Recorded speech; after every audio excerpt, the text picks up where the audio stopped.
Salut, c'est Xavier Yvon. Nous sommes le mardi 11 avril 2023. Bienvenue dans La Loupe, le podcast quotidien de l'Express. Allez, venez, on va écouter l'info de plus près. Vous le savez, La Loupe, c'est du lundi au vendredi. Mais je vous propose de commencer cet épisode un samedi matin. Une journée de week-end, tout ce qu'il y a de plus ordinaire. Enfin, soyez quand même bien vigilants.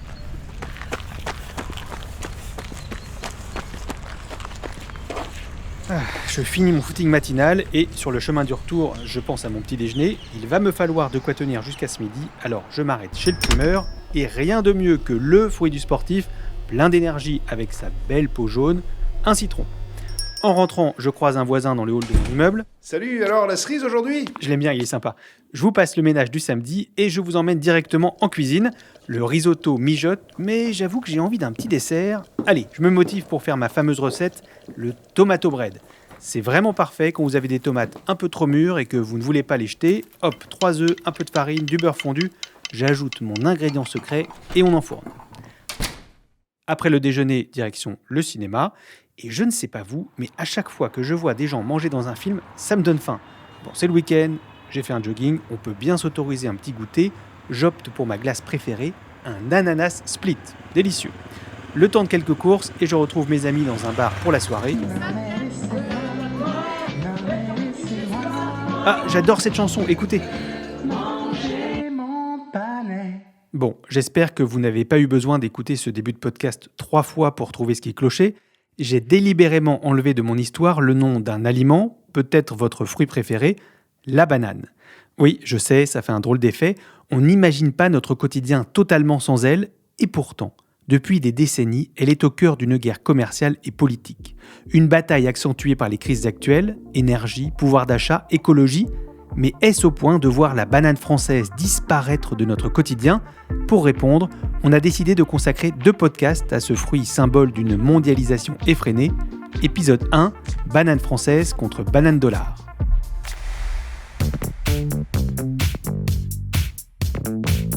Celle qui a mené l'enquête sur l'histoire et la filière de la banane, c'est Béatrice Mathieu, grand reporter spécialiste de l'économie à l'Express. Salut Béatrice. Salut Xavier.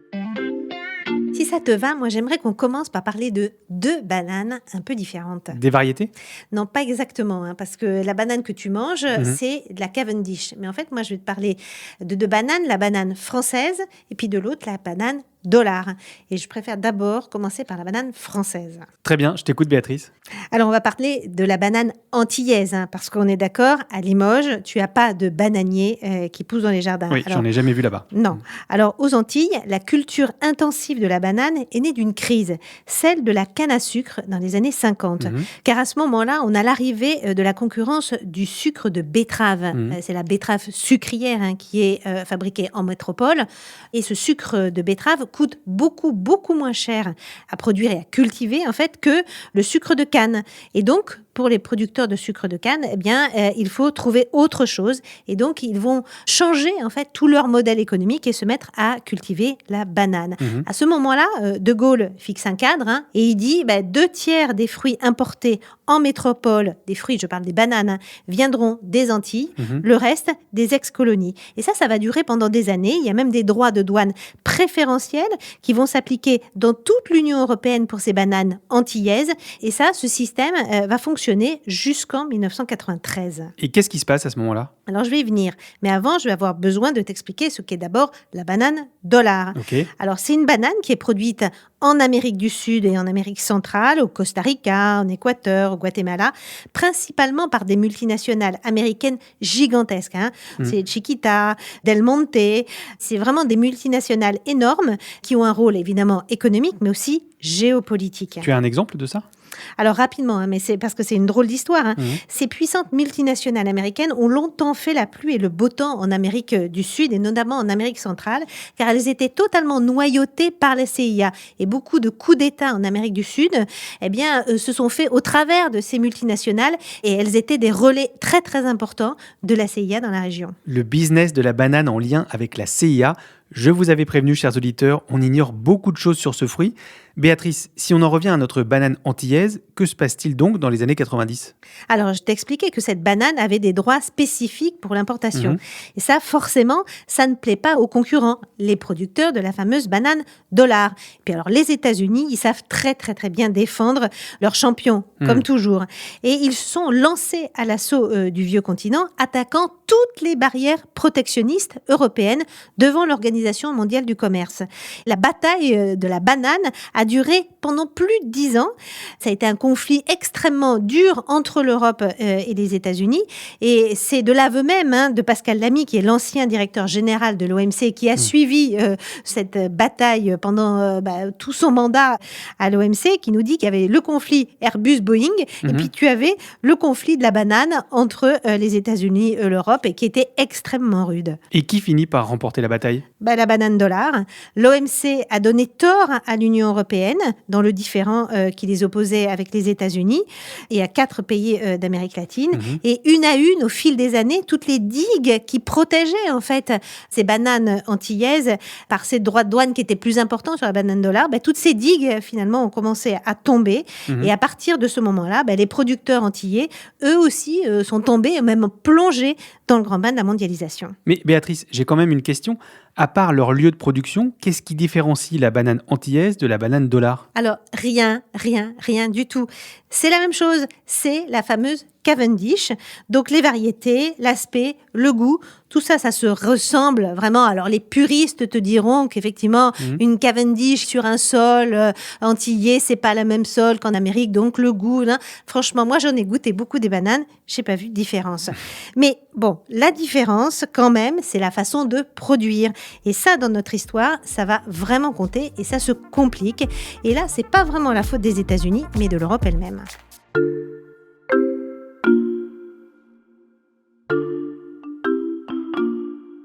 Xavier, est-ce que si je te parle du chlordécone, ça te dit quelque chose ? Ah, je dois dire que oui, car on en a parlé il n'y a pas très longtemps dans l'actualité. Attends, je cherche un extrait de JT pour nos auditeurs. Voilà. Les Antillais redoutaient cette décision. Malgré 2 décennies de pollution massive au chlordécone sur les champs de bananes, il n'y aura pas de procès. Alors, pour expliquer plus en détail, le chlordécone, c'était un pesticide, ce qu'on appelle un produit phytosanitaire, qui a été utilisé très, très massivement dans les Antilles entre 72 et 93 pour lutter contre les charançons. Le problème, c'est qu'il a pollué les sols et l'eau pour des siècles. C'est un scandale écologique énorme qui a provoqué aussi de très, très nombreuses maladies pour tous les salariés qui travaillaient dans les bananeraies. Et on sait aujourd'hui, encore aujourd'hui, alors même que le chlordécone n'est plus utilisé depuis 1993, que le nombre de cancers de la prostate est encore toujours très, très élevé. Il a atteint même un record mondial en Martinique et en Guadeloupe. Alors en 2013, il y a un nouveau coup de bambou. Bruxelles, qui a été quand même très sonné par le scandale du chlordécone, décide d'interdire la pulvérisation des produits phytosanitaires par voie aérienne. Alors c'est fini les grandes vagues de traitement par avion ou par hélicoptère. Les producteurs que j'ai rencontrés me disaient avant on pouvait traiter 50 hectares par heure, c'est 5 à 10 fois moins par voie terrestre. Ils ont même vendu leurs hélicoptères aux concurrents équatoriens. Des traitements 5 à 10 fois plus longs ? Alors ça ne s'arrête pas là. Dans la foulée, l'armoire à pharmacie des planteurs antillais, en fait c'est la gamme de tous les produits phytosanitaires qu'ils peuvent utiliser, c'est considérablement réduite. En réalité, le secteur de la banane a opéré un virage écologique qu'aucune autre culture n'a fait sur un laps de temps aussi court. En une dizaine d'années, l'utilisation des produits phytosanitaires a chuté de 75%. Le problème, c'est qu'il y a un champignon qui, au même moment, était présent dans toutes les bananeraies du monde, mais pas du tout en Antilles. Il s'appelle la cercosporiose noire. Il débarque aux Antilles. Et alors, ce champignon, il provoque des dégâts considérables dans les bananeraies. En l'espace de quelques semaines, tu as les feuilles qui noircissent et donc les régimes dépérissent parce que les feuilles ne protègent plus les fruits. Donc, les fruits grossissent moins. Or, les traitements les plus efficaces, mais aussi les plus nocifs à l'environnement, ont progressivement été interdits dans les DOM. Et quelles sont les conséquences pour la production des bananes antillaises ? C'est une chute des rendements qui est très très importante. Il y a un producteur qui m'a dit, avec l'arrêt des traitements les plus efficaces, eh bien, ces rendements ont chuté de près de 30%. Donc au fil des années, la banane dollar des grandes plantations multinationales américaines, eh bien, elle est devenue ultra compétitive et elle a raflé tout sur son passage. Entre 2015 et 2021, les approvisionnements en métropole ont été multipliés par 2,5, alors que les livraisons antillaises, elles, stagnaient. Alors, si j'ai bien suivi ce que tu nous as dit juste avant, j'imagine que c'est là que se trouve la différence entre ces deux bananes. Exactement, dans les normes sanitaires. D'un côté, tu as des bananes produites aux Antilles avec 2 ou 5 produits phytosanitaires, et de l'autre côté, au Costa Rica, essentiellement en Amérique centrale, tu en as où là, les producteurs utilisent jusqu'à 50 produits différents. Alors d'un côté, c'est super, tu as la banane antillaise qui est devenue la plus écolo de la planète, mais à côté de ça, on importe de plus en plus massivement des bananes dollars qui ne respectent pas ni les mêmes normes environnementales, ni les mêmes normes sociales que nous, producteurs européens, nous imposons. Mais Béatrice, pourquoi Bruxelles ne peut pas imposer les mêmes règles aux bananes qui arrivent dans l'Union européenne ? C'est déjà fait pour d'autres produits. Oui, mais là, il y a une différence très importante, c'est qu'il n'y a pas de conséquences pour la santé humaine. Tous les produits phytosanitaires ne traversent pas la peau de la banane. Donc la banane n'est pas impropre à la consommation, elle n'est pas dangereuse.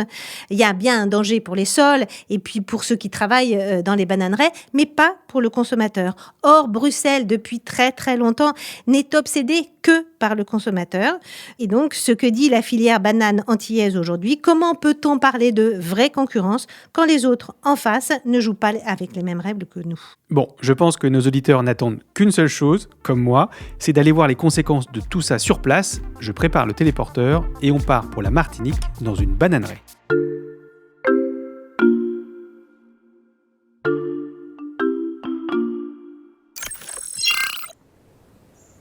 Ah, ça change de la météo parisienne. Il fait chaud, on a droit à un grand ciel bleu, il y a un petit vent qui fait légèrement bouger les grandes feuilles des bananiers qu'on voit s'étendre à perte de vue. Au loin, il y a aussi le bleu turquoise de l'océan Atlantique et sous nos pieds, la terre est un peu rouge. C'est vraiment magnifique. On est où exactement, Béatrice ? Alors, on est dans la commune du François, au centre-est de la Martinique, sur une exploitation familiale d'environ 5 hectares. Et celui que tu vois là-bas au loin, c'est Joris Pavio. Okay. C'est sa bananeraie. Il fait le même travail que ses parents et ses grands-parents. Mais je ne sais pas si tu remarques quelque chose aussi, Xavier. Rien de particulier, à part le fait qu'on est un peu seul au milieu des bananiers et que c'est très calme. Oui, parce qu'il n'y a pas d'employés. En fait, Joris, le producteur, il cueille lui-même ses bananes le week-end avec son père de 70 ans et ses 2 enfants. Déjà parce qu'il ne peut plus payer ses ouvriers, mais ça, je vais te le raconter plus tard. Mais surtout parce qu'on a parlé du chlordécone et aujourd'hui, aux Antilles, plus personne ne veut travailler dans les bananeraies. Donc les ouvriers qui acceptent, en général, c'est de la main-d'œuvre étrangère. Il y a beaucoup de travailleurs sans papier et des travailleurs clandestins. Sauf que les producteurs, ils ont besoin de cette main-d'œuvre. Je t'ai expliqué tout à l'heure qu'ils ne peuvent plus pulvériser par avion. Et donc aujourd'hui, beaucoup de traitements se font à la main. Le problème, c'est que on n'a pas cette main-d'œuvre. Et tout ça, mis bout à bout, la production antillaise diminue. Au début des années 2000, la Guadeloupe et la Martinique produisaient à elles deux près de 300 000 tonnes de fruits par an. En 2021, la barre des 200 000 tonnes a tout juste été dépassée. Et je vais reprendre notre comparaison, Béatrice. Si je me téléporte dans une bananeraie en Amérique latine, est-ce que je vais voir la même chose ? Alors non, pas du tout. Pas du tout, d'abord, les mêmes normes sociales.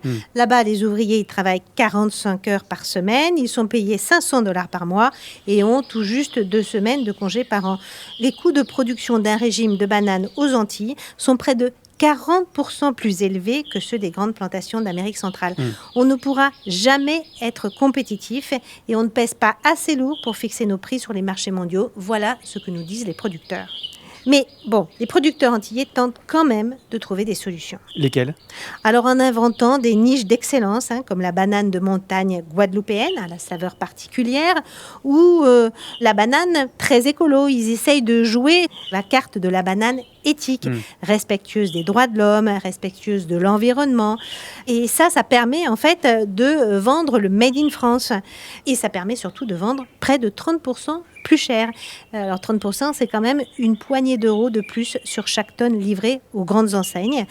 Alors c'est bien, mais c'est pas suffisant parce que désormais il faut faire face aussi aux effets collatéraux de la guerre en Ukraine qui jouent aussi sur les prix. Mais bon, là je m'arrête là, je commence à avoir fait quelques séries avec vous et je sais déjà ce que tu vas me dire, Xavier. Tout ça, c'est au programme de l'épisode de demain. C'est parfait, Béatrice, tu crées toi-même le suspense. Et je rajoute un élément, on reprendra le téléporteur de la loupe pour aller dans un endroit méconnu, une mûrisserie. Alors, chers auditeurs, on vous attend demain avec Béatrice Mathieu, spécialiste économie à l'Express. Son enquête sur la banane est à retrouver sur l'express.fr. Le premier mois d'abonnement numérique est à 1 €. Pour ne pas rater la suite de cette série, ainsi que tous les nouveaux épisodes de La Loupe, pensez à nous suivre sur n'importe quelle plateforme d'écoute, par exemple Deezer, Apple Podcast ou Podcast Addict. Et vous êtes de plus en plus nombreux à nous écrire sur notre boîte mail dont je vous rappelle l'adresse, laloupe@l'express.fr. Merci à Olivier Baumann d'avoir prêté sa voix dans l'introduction de cet épisode, qui a été écrit par Charlotte Baris avec Margot Lanuzel, monté par Ambre Rosala et réalisé par Jules Benveniste.